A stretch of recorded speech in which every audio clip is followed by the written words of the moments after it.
Okay. Hebrews 1:3. The Son is the radiance and only expression of the glory of our awesome God, reflecting God's Shekinah glory, the light being the brilliant light of the divine and the exact representation and perfect imprint of his Father's essence, and upholding and maintaining and propelling all things, the entire physical and spiritual universe by his powerful word, carrying the universe along to its predestined goal. Did you understand anything? Okay. The Son is the radiance. S-O-N, Son. Who's that Son? Jesus. The Son is the radiance and only expression. Only means no other. Okay. The Son is the radiance and only expression. Only means no other. That means the Son is the only expression of the glory of our awesome God, reflecting God's Shekinah glory, the light being the brilliant light of the divine and the exact representation of the Father. That means, if you see, other than Jesus the Son of God, before Jesus came into this earth, there were many prophets. Right? Moses, David, and so many of them, the prophets were there, the king were there, so many of them were there. But this scripture says that Jesus is the only person who expressed the Father's will. If you really want to know God's personality, if you really want to know who God is, then I can know him only through Jesus. Now, when any sinner went to Jesus, did Jesus say you are a sinner? Go change your life and come? Or he accepted them as they were? Accepted them, right? He always offered forgiveness. Did he condemn? Did he judge? You never see anywhere Jesus condemning or judging anyone. Now, if that is true, then why in the Old Testament I see that God action is sometimes angry, sometimes he is punishing? Yes. And it is confusing. Why is that the Old Testament God is different and the New Testament God is different? I don't know about you, but I had that confusion. I always had those questions. Now what I am teaching is not just teaching, it was the questions which I had. But praise God, God is love. I felt like God has multiple personality disorder. Once his personality is loving and earlier his personality is so, but that is not true. Now, when a person has gangrene and he goes to the doctor, is that doctor going to ampute his leg? Yeah, if it is going to spread in the body, the doctor has to ampute. If he is not going to ampute the leg, then it is going to spread the whole body. It is going to cause his life. Right? If I am going to only see the action of amputing, it is cruelty. If I am only going to see the action of amputing, then it is, the doctor is aggressive. But when I know the motive, he is not doing to harm it, but he is actually doing to preserve life. Right? In the same way, there are certain things that happen in the Old Testament because we have not understood God's motive, because we have not understood God's love. We only see the action, but we have not understood the reason, the motive behind it. See this line. Carrying the universe along to its predetermined goal. He had a goal. He did not just like that. No, God was not moving with his emotion that one day he is angry, he punishes, one day he is happy, he forgives. Not like that. See this. When he himself, no other, and had by offering himself on the cross, as a sacrifice for sin. This was his goal, salvation. God's plan was not to destroy us. God's plan was to bring salvation to the entire human race. He had to allow certain things to happen, because if he is not going to allow, then the plan of salvation will not be fulfilled. Are you understanding? Because God doesn't want only a particular race, only the Jew or only the Hebrew. No, not only them to be saved. His plan is that the entire human race has to receive salvation. Because God is love. If I have to really know who God is, then I have to only understand through Christ. If I know Christ, then I know the Father. That's why the scripture says the Son is the radiance and the only expression of the glory of our awesome God, reflecting God's Shekinah glory, the light being the brilliant light of the divine, that is Jesus. And the exact representation, Jesus is the exact representation, nobody else. Don't go through anybody and say, because if you see Abraham, he had made mistakes. If you go David, he had made mistakes. Any prophet, any man of God, they had made mistakes. Don't judge God with them, nor with any man in this world. Don't look at me and judge Jesus, because Jesus is the exact representation and the perfect imprint of his Father's essence. Now watch this. And upholding and maintaining and propelling all things, the entire physical and spiritual universe. Now, how is the physical and the spiritual universe, the physical universe and the spiritual universe, it is upholded, it's maintaining and it's propelling how? By his powerful word. Now, God spoke words and he created. Yes? He spoke word and he created the universe. Now everything is on a system. Everything is on a system. Have you ever had a doubt tomorrow will the sun come or not? Have you ever had a doubt will the gravity stop for 1 hour? Power cut? Like power cut, gravity cut? No. You know for sure, because everything is on a system.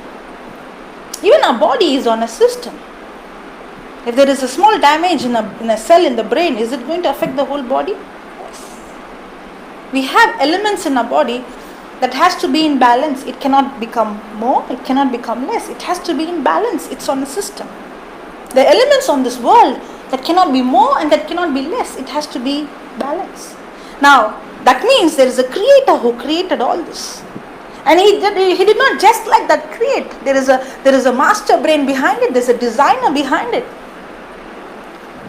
And he created everything how? By his powerful word. He spoke words and he created them. Now whatever the Lord has spoken, it becomes a law. What words he has spoken, he himself will not violate it, nor break it, nor change it, because somebody has made an error. Does the Bible say my people are destroyed for lack of prayer? But we think like that. When we have problem, then we pray more. But the more we pray, the more we realize that nothing is happening. Sometimes we come to a conclusion, okay, maybe it's God's will. Like how you said, whatever is coming is God's will. It's very easy to say everything is God's will. But it is not easy to say, no, I'm responsible.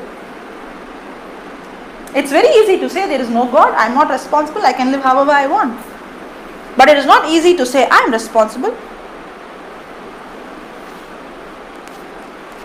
Praise the Lord. Now, when God created, He spoke words and He created. Now, God is a God.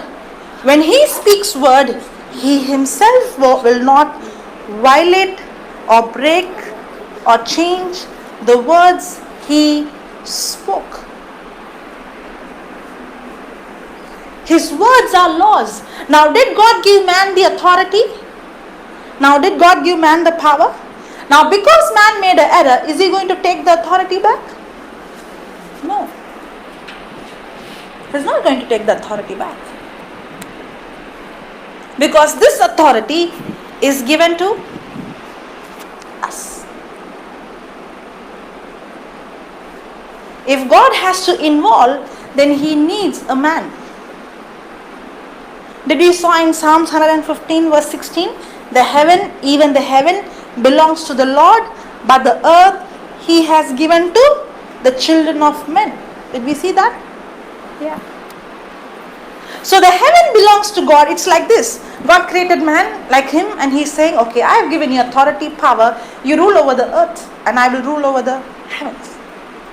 But if God has to involve in this earth, he cannot involve without a man cooperating with him.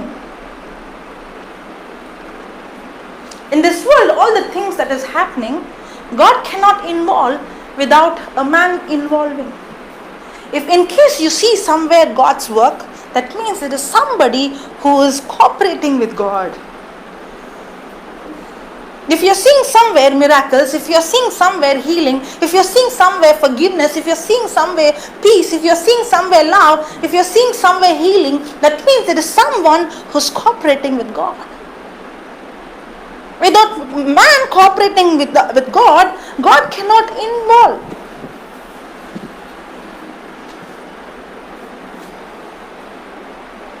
That's why he said, you are the light of this world.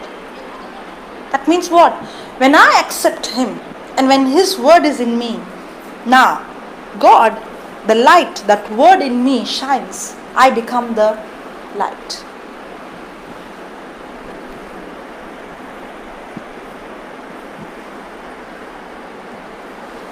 Are you getting now? Now, how do I know God's will? How do I know God's will? The only way I can know what is God's will is through the written word of God. Not everything that is happening in your life is God's will. No. Not what is happening around you is God's will. God has power, but God will not violate his word. If somebody, I asked you, if somebody is going to jump from the 10th floor, is he going to stop the law of gravity? No. Because there is something going wrong, God cannot change his word. You know, I'll give an example. There is a judge, and his best friend has committed a crime. In the judgment seat, will the judge pass judgment, or will he forgive him because he loves his friend? What he has to do? Forgive him? Now, however good he is, however he loves his friend, he has to pass judgment. If not, he is not a just judge. It's the same with God. God is faithful to his word. God is God of justice. God cannot violate his word. He will not. Even if he can, he will not. Because this word says, and upholding, maintaining and propelling all things, the entire physical and spiritual universe by his powerful word. That means if he is going to change his word, or if he is going to violate his word, everything would collapse. Because everything is maintained and everything is upholded and everything is propelling in its place because of his powerful word. If he is going to break his word, then everything is going to collapse. As a judge, even though he loves his friend, if he is a just man, he has to pass judgment. Yes, God loves me, but at the same time, he is a just God. Is there any one of us who have not committed sin? No. Today somebody was asking this question in that session, the teacher. He asked this question. When we were talking about law, he was saying, what about the laws in every religion has the same laws? Then I had to explain to him. Now, yes, every religion has laws. Yes, you should not do this, you should not do this. Yes, you should not steal, you should not murder. Yeah, every religion has. I don't know, but most of the religion has. And he said, even Christianity has the 10 commandments, the laws. I told him, you did not understand. God is not telling you, you should not do this, you should not do this, you should not do this, you should not do this. God is telling, according to the law, you should not do all this, but you cannot do. That's why I am helping you to overcome your weakness. In any other religion, you have to go in search of God. But here, Jesus has come in search of us. The laws are not given for you to follow it. The laws are given to you for you to realize that you cannot follow it.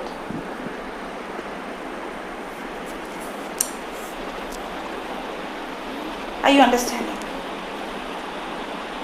I think this part I have to explain again. Yes, see.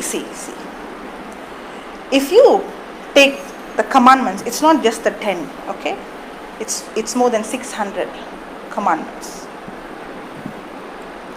The purpose of the law is for us to realize, if there is no signboard, okay, if there is no rule in the country that you should wear a helmet, will it be wrong? No. It won't be wrong, right? If there is no rule that your speed limit is this much, then you can go in any speed, right? If there is no law, then there is nothing called right or wrong. Yes or no? Yes. That's why many people want to say no God. If I say there is no God, then there is nothing called right or wrong. I can live however I want. Yeah, that is truth. The moment you take away the concept of God, then there is no concept of morality. There is nothing called, there is no point to say, in some places, eating animal can be right. Then how you will say this is right or wrong? It's simple. Now, the law, if there is no law, then there is no chance for guiltiness. I cannot be pointed because there is nothing called sin. The reason why God gave the law is for us to realize that none of us are good. The Bible says that we all have committed sin and we all have gone astray. We all deserve punishment. The law is not given for us to make us holy. The law is given to us to make us realize that we are not holy, that we need to repent, that we need to receive forgiveness, that we need help, that we need forgiveness, we need a Savior. Are you understanding now? The Holy Spirit is given to us to help us. There are some people who tell, I'm not worthy to receive the Holy Spirit. Come on, you cannot be holy without the Holy Spirit. You need the Holy Spirit so that He is given to us to help us to come out from our sin, to come out from our weakness. We need a Savior because we all are slaves. The Savior has come to save us. He's not telling us, you do this, then you can come to me. No. That is what other religions are saying. You do this, then God will accept you. No. Jesus is saying, you cannot do all this, you accept me first, then I will help you to do all this. There is a big difference. In fact, it's not a religion, it's a relationship.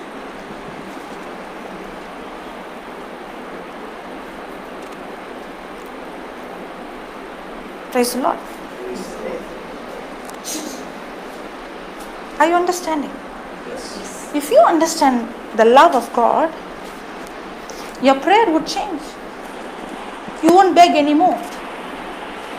What if your child is coming from school and asking, begging and kneeling down and asking, Mommy, I'm so hungry. Then you're saying you ask for another half an hour, then I will see. Will you say that? Then what about God? The more I cry, the more I pray, the more I beg, the more I kneel down, then He will answer me, right? That means I'm better than God. I have more mercy than God. I have more compassion than God. I can say no, but our prayers looks like that. Yes or no? When I cry, He might see my cries and His heart might melt. Yes or no? Yeah. But when you understand God's love, your style will change. You will cry not to change His heart, you will cry understanding His love for you. Now your cries will change. Now you will kneel down not because God has to give me, you will kneel down out of respect and honor. There's a big difference between both. You will do all that out of gratitude. Have you heard this word, storm the heaven? I hear that word often. I wonder why you have to storm the heaven. Heaven is perfect. The problem is in the earth. Storm the earth. There is no sickness in heaven. There is no, because God is in charge.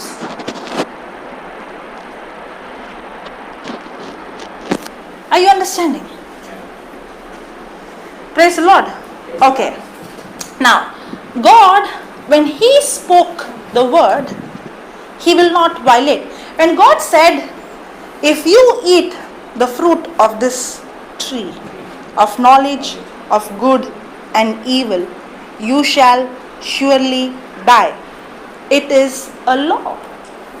Now when he went and disobeyed the word of God, God did not become emotional and He said, oh, you did this, I curse you. No, it's a law. Remember that. God does not make decisions based on His emotions or feelings. He makes decisions based on His words. I can predict God if I know the word.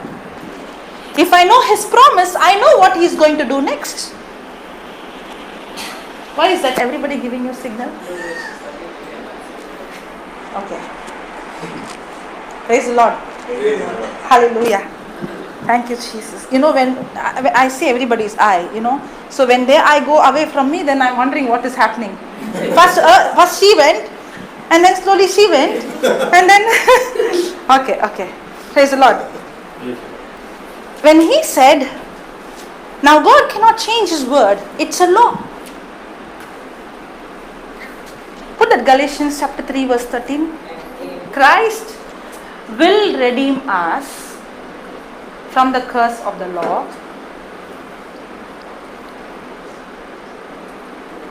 Christ will redeem us from the curse of the law, being made a curse for us. Hath redeemed us. Only you are paying attention. Christ will redeem us. Christ will redeem us? Yes. Christ has already redeemed us. Christ has redeemed us from the curse of the law. From the curse of the Now how did this curse come? It's a law. Now. When God created the world, did He create sickness? No. Did He create fear, poverty, depression, anxiety, disease? Nothing. When God created, He created everything perfect. But when God said, when you disobey, when you eat the fruit of knowledge of good and evil, you shall surely die. It's a law. Every word that comes out from God's mouth is a law. God Himself will not change it or violate it what He spoke. He is faithful to His word. Now when Adam went and ate it, that very moment a law got activated. And what is that law? That law is called the law of sin and death. The day the law of sin and death got activated, because of sin, what came into this world? Sickness came, poverty came, fear came, all this came. But what happened? Christ has redeemed us from the curse of the law. Are you understanding? Okay, put Romans 8:2. For the law of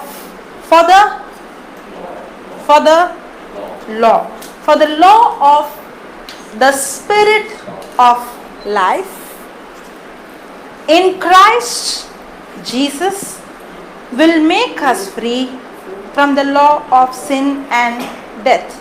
Correct? Yes. Will make us. Why is that when I read everything is in the past tense? It's done. But what are we praying? Please redeem us, please save us, please heal us. But the scripture says it's all done. For the law of the Spirit of life in Christ Jesus will make us, or already has made us, has made me free from the law of sin and death.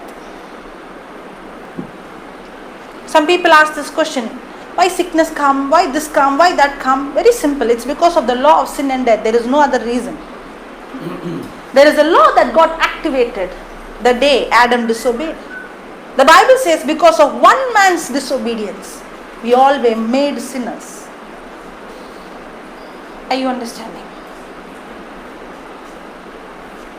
Now, for the law of the Spirit of life in Christ Jesus has made us free from the law of sin and death. I was talking about the judge, right? The judge, as a just judge, he has to pass judgment. And every sin has a price that has to be paid. If that judge is not going to pass judgment, then he is not a just judge. In the same way, God is a just judge. And there is a price that has to be paid for sin. And because of sin, in this world, sickness and all other things came. But when God became man, it's like this. The judge who passed the judgment, as a just man, he is passing the judgment, but at the same time, he comes down because he loves, he takes the place of his friend. In the same way, God comes as a man in this earth. Many of them ask this question, how is this Jesus who's hanging on the cross, he cannot save himself, he is going to save me? Many of them ask this question. Now why did he came down and why did he take that cross? Put that Galatians 3:13. Christ has redeemed us from the curse of the law, being made a curse for us.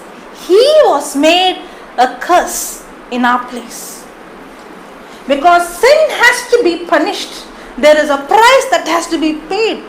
When the law got activated, we all come under the law of sin and death. We all come under the curse that got activated of the law. Christ redeemed us from that curse that came from that law of sin and death.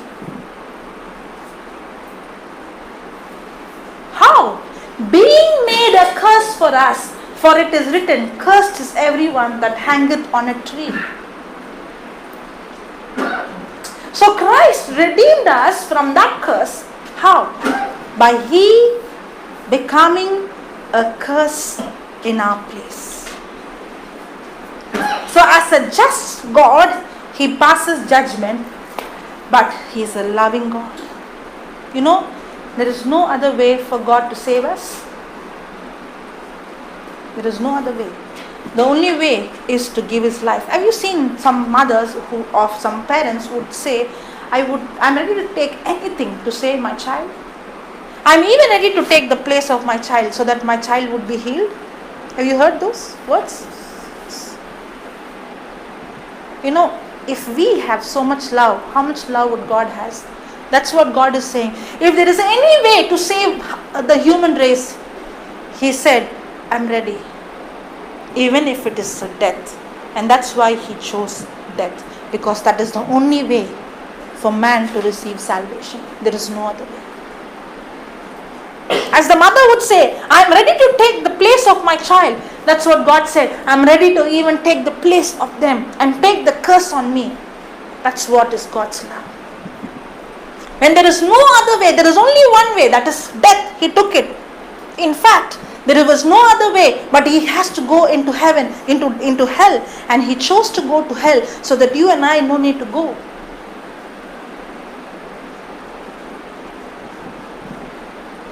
Because God is a God who won't change his words. The words that he spoke, the laws, he can't break it. But at the same time, he's a just God, and at the same time, he's a loving God. If death is the only way, and death was the only way, that's why he chose death. And that's why he came and he took the cross. Christ has redeemed us from the curse of the law, being made a curse for us. For us. There is no other reason. There is no other selfish motive. He is not going to get anything out of it. The only reason is love. And only if we understand his love, our life would transform. Our prayer would change. There won't be any fear. The Bible says perfect love casts out all fear. The reason we have fear, the reason we have worry, the reason we have doubt, the reason we have unbelief, everything, the root causes we have not understood his love. The moment we understand his love, there is no place for fear. We learned on that day, fear is not an emotion, it's a spirit.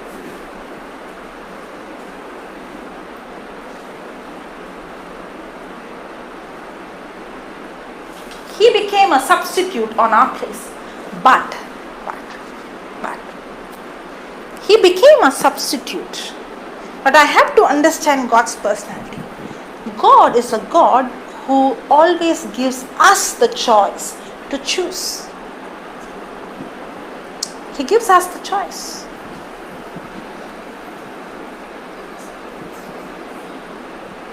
This brother is not coming from a Christian background. He only accepted Christ 1 year ago. Yes? Now, it doesn't matter which religion you come from or which background you come from. Wherever you are, even though I was born in a Catholic family, for a long time, I was asking this question, who is the real God? I never knew. Because I cannot do something because my father is saying or my mother is saying. I had a lot of questions. I always ask this question, what if I was born in some other religion? I would have been worshipping some other God. Why should I blindly believe in something because somebody said? I should know what is the truth. I should know the truth. It's not because I'm in a Christian family today I follow Christ. No. He's not following Christ because he was born in some other family. No. I tell you, there are many people who are not born in Christian family know Christ, and there are many people who are born in Christian family don't know Christ. Real. Because I work mostly with the non-Christians and I enjoy that. Because it's easy to penetrate their hearts.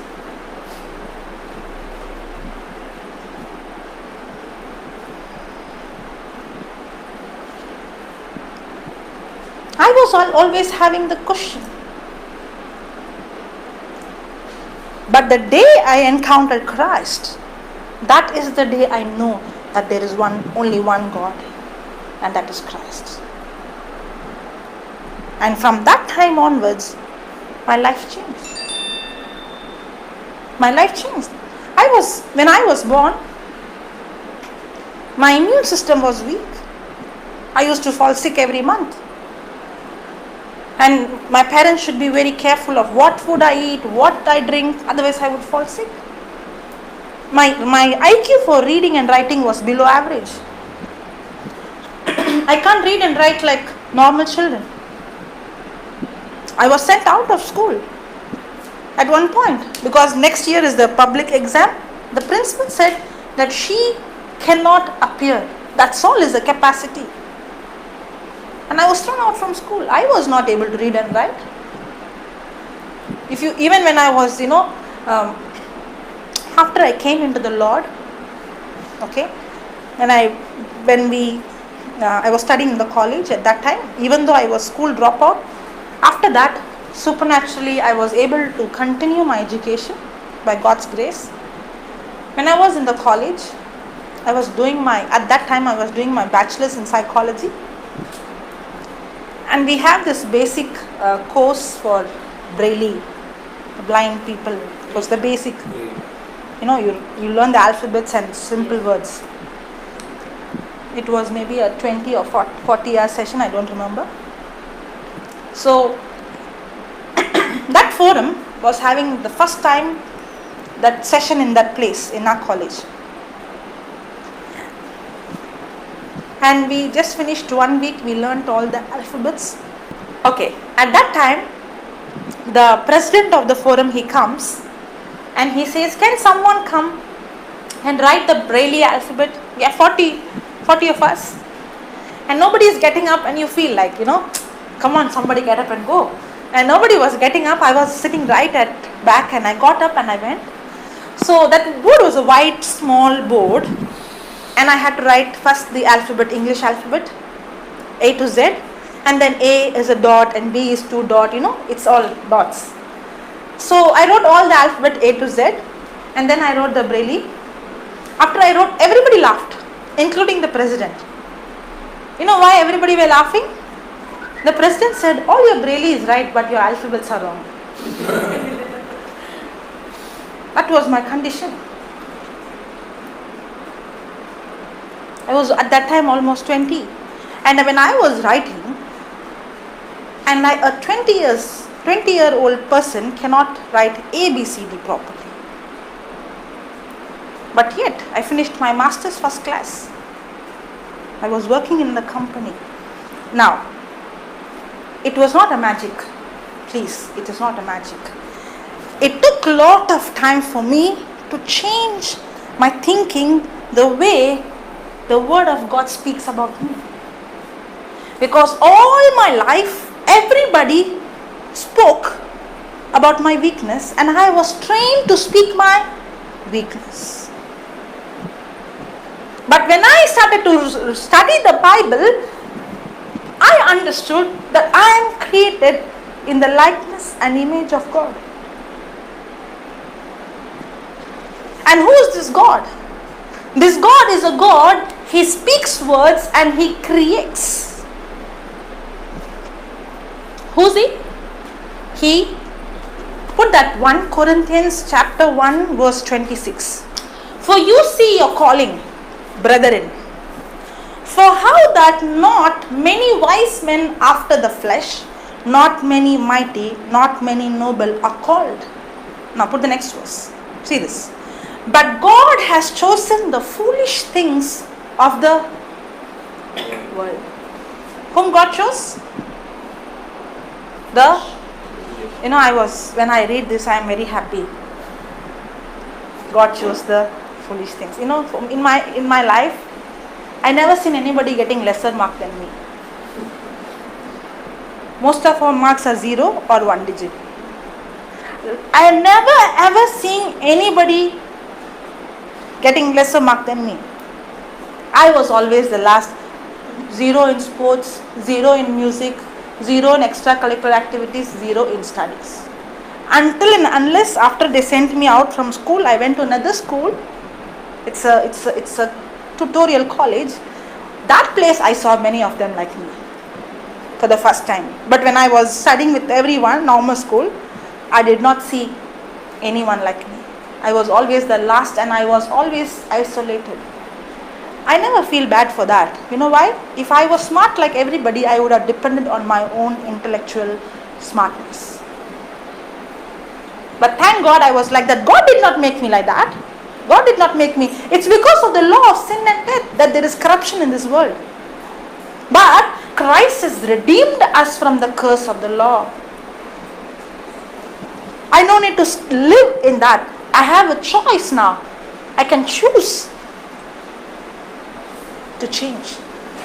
I am responsible for what I am. Even science says that. There's a term called neuroplasticity. That means science also says earlier that my brain cannot be changed. If there is an injury in the brain, it cannot be changed. Any part can be recovered but not brain. But science says no. Science keeps on changing. According to the Bible, if you see, it's coming closer and closer, closer and closer to what the Bible speaks.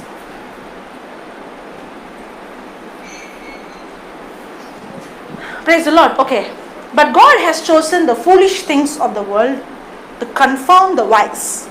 And God has chosen the weak things of the world to confound the things which are mighty. It's not, I always had this question, Lord, what if I was born smart? What if I was born wise? You would have not chosen me? I'm happy that this is this way, but what if it was that way? Then the Lord said, it's not like that. The Bible says God came for the sinners, right? Then what about the good people?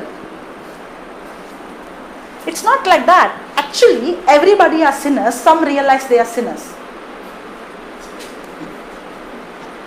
It's not that God chose them, but the weak depend on Him.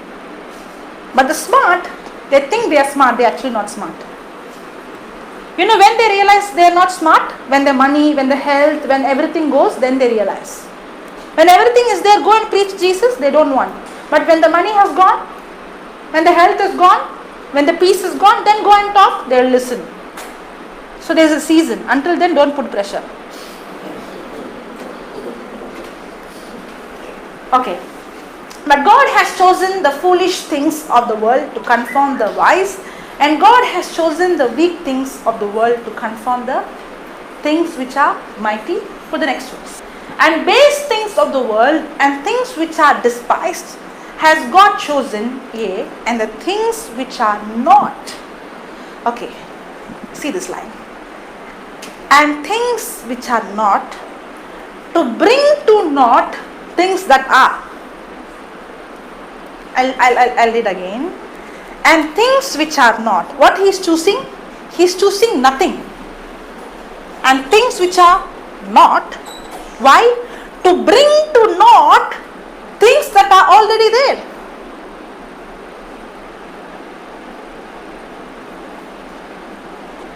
God uses the nothing.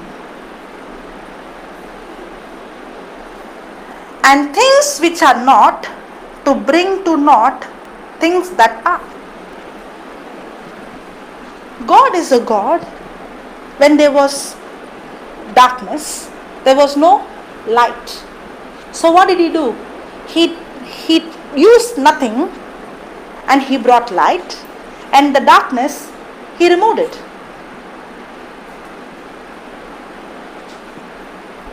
Are you understanding? God uses nothing. That's why when we come to a point called nothing, now we can see God manifesting in our life.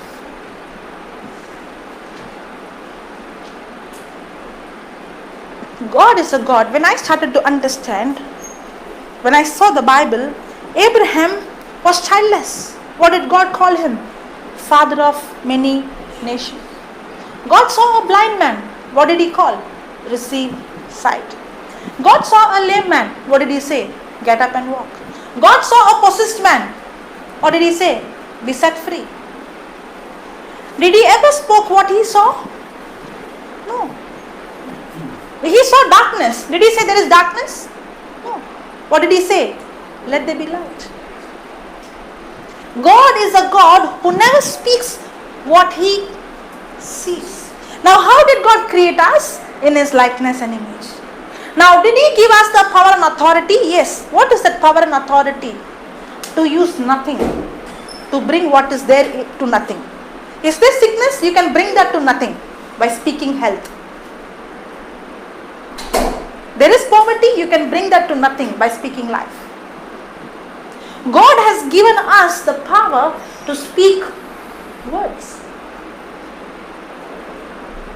When I realized all the years I was speaking my problem, I realized that I have been given the authority and the power to speak life. I started to change my words.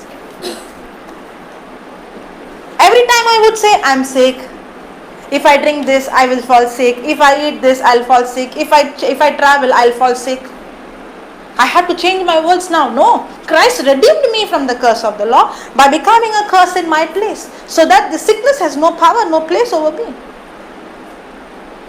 Now every time I'm writing, I had problem. Even sometimes now I do have some problem. But whenever I struggle, I don't say I'm struggling. I would open my mouth and say, I have the mind of Christ. The knowledge of God is formed within me. Isaiah 11:2 says, the spirit of wisdom, understanding, counsel, might, knowledge, fear of the Lord, the spirit of excellence is upon me. Now when I'm saying all those words, what do you think my mind will say? Hey, come on, what you're saying? You have the mind of Christ? You can't even remember, after all, a little, the subtraction minus, you don't know. What, do you have the mind of Christ? I have to talk to my body and say, yes, I have the mind of Christ. I can do all things, not through my strength. I can do all things through Christ who strengthens me. It was not easy. I had to do it until it became a habit. In the beginning, it was not easy. Because I'm so used to speak my problem. Not only that, when I'm speaking, I'm healed. My body is saying, still you are sick. I did not get healed just like that, like a magic. No. Even I came into the Lord, I was having the same problem. I was falling sick the same way. Even though I was confessing, Jesus, by your wounds I am healed, I was falling sick. But then, it took time for my mind to renew. Healing is not just a physical thing, you know that? You know, somebody can pray over you and their body can be healed, but the old thinking is still the same. That's why when people come for a meeting, we know that the moment we pray, people will get healed. Many of you have seen that with your eyes, who used to come for the meetings.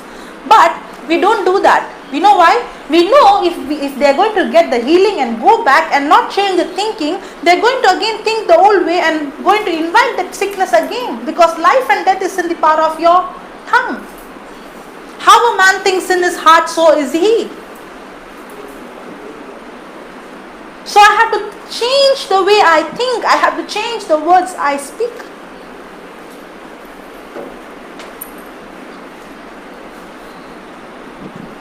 When I started to change the words and when I started to change my thinking, in the beginning, it looked like nothing is happening. But very slowly, gradually, I started to see things, what I was seeing first inside, then it started to manifest outside, little by little. I didn't even realize.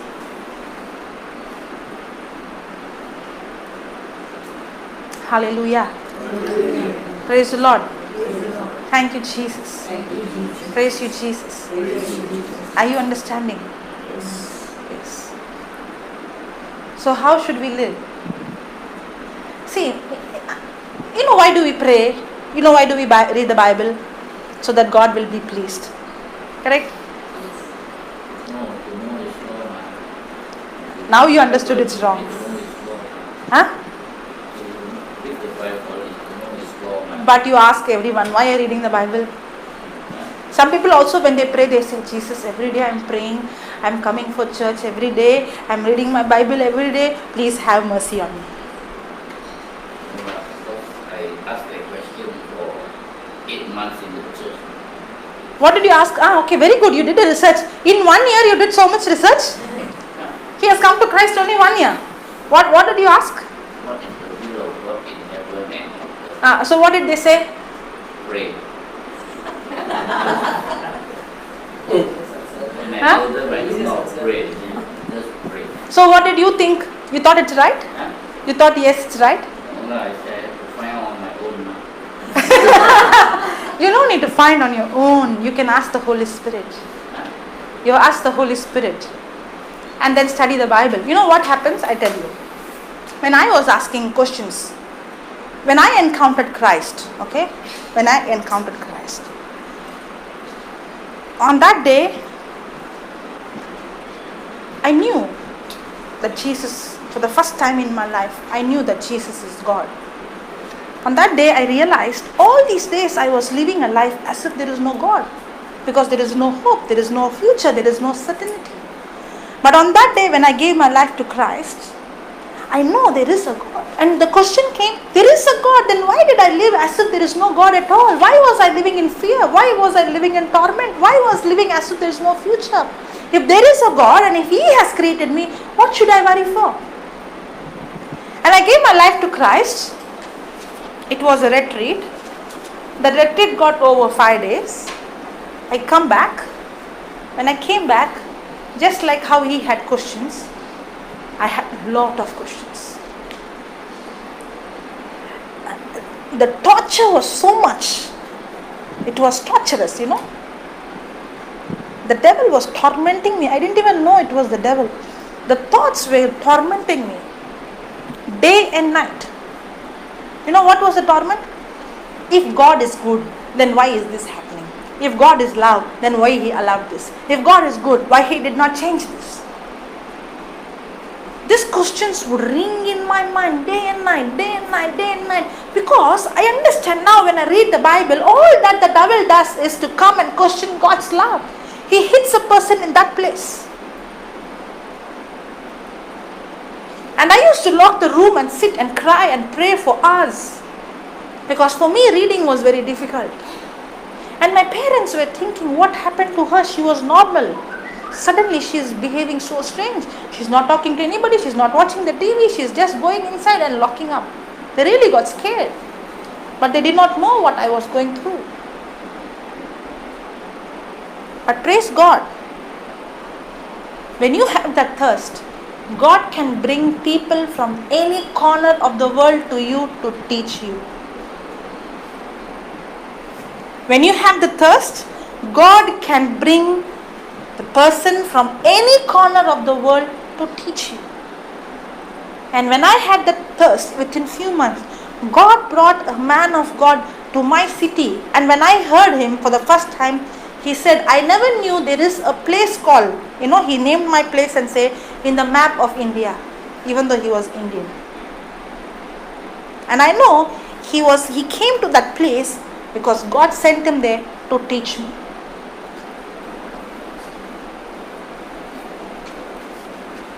Now, when he came, 3 days, okay?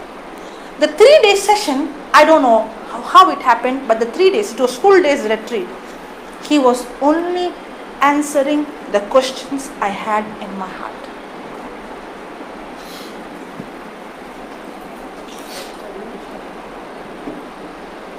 Praise the Lord. Thank you, Jesus. When you have the thirst, when you seek Him, that's why the Bible says, seek Him first. But do we seek Him? We have to seek the truth. We have to seek the knowledge. We have to seek the wisdom like treasure. The one who seeks for understanding will get understanding. The one who seeks the truth will find it. He was seeking. That's why he found it.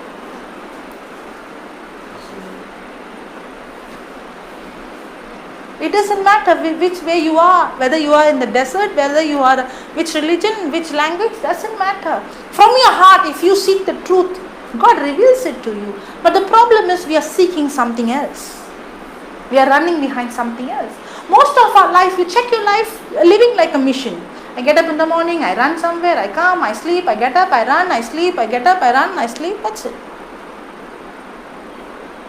But what are you running for? Where are you running for? Where is this life going? If you're going to stop and ask a question and ask, Lord, who am I? If I would have never asked that question, who am I? If I would have not asked the question, who are you? If I would have not asked the question, what is the purpose in my life? Even though God has a purpose for me, that purpose would have never come into fulfillment. God has a purpose for everyone. Even before you were born, even when you were in your mother's womb, God knew you. God has a purpose for you. You are not a mistake. Nobody is a mistake. God has a plan. But that purpose is not going to come automatically into your life. Because you are given the freedom to choose. God did not create you as a robot. From morning till evening, who's doing the things which you want to do? You're doing what you want to do. You choose what to watch and where to go, whom to speak. Is God controlling your life? If God is not controlling your life, then God is not responsible for the things happening in your life. I always think this. How can people blame God for everything in their life when they did not give any control to God? I decide what I want to study. I decide where I have to work. I decide what habits I have to have. I decide what books I have to read. I decide what I have to watch on the TV. I decide what I have to do. I decide everything, and when the consequences is wrong, I blame God. How easy it is.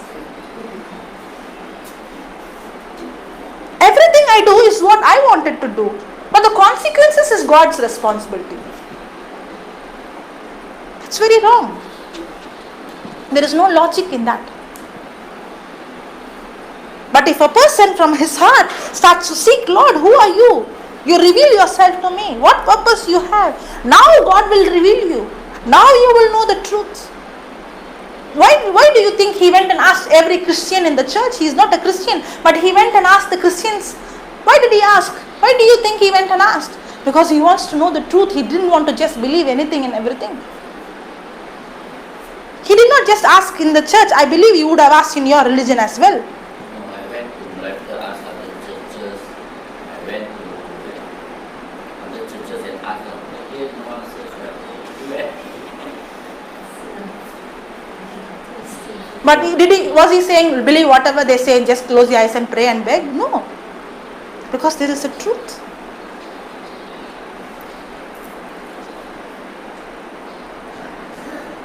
And we don't need to live like machines. There is a purpose for us. I tell you, you can earn money, you can go to big position, you can think, okay, if I get the job, I'll be satisfied. You won't be satisfied.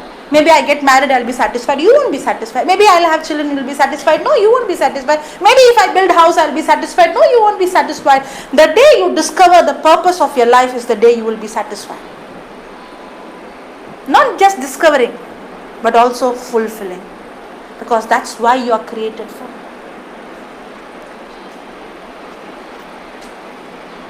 None of us are mistake. But we are all running too busy. Too busy. Have you heard the word busy? When I'm so busy, I cannot hear the voice of God.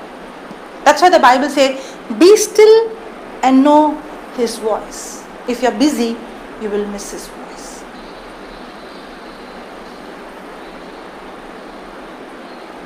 We don't need to live like this. You don't need to live like this.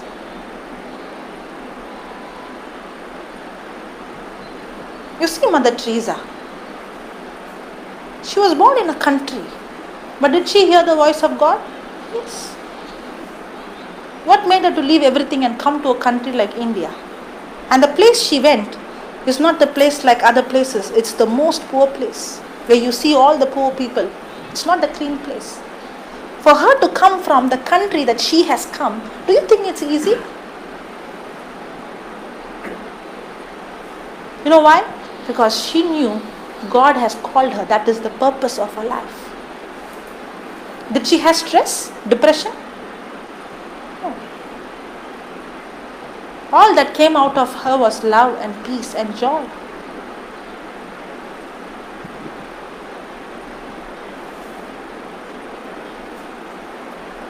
We all have a purpose. Now, she did not have money, but did resources come in search of her? Did it spread all over the world? When you do God's purpose, you don't need to go in running of money. The resources to fulfill God's purpose in your life will come in search of you. You know who's a prosperous man?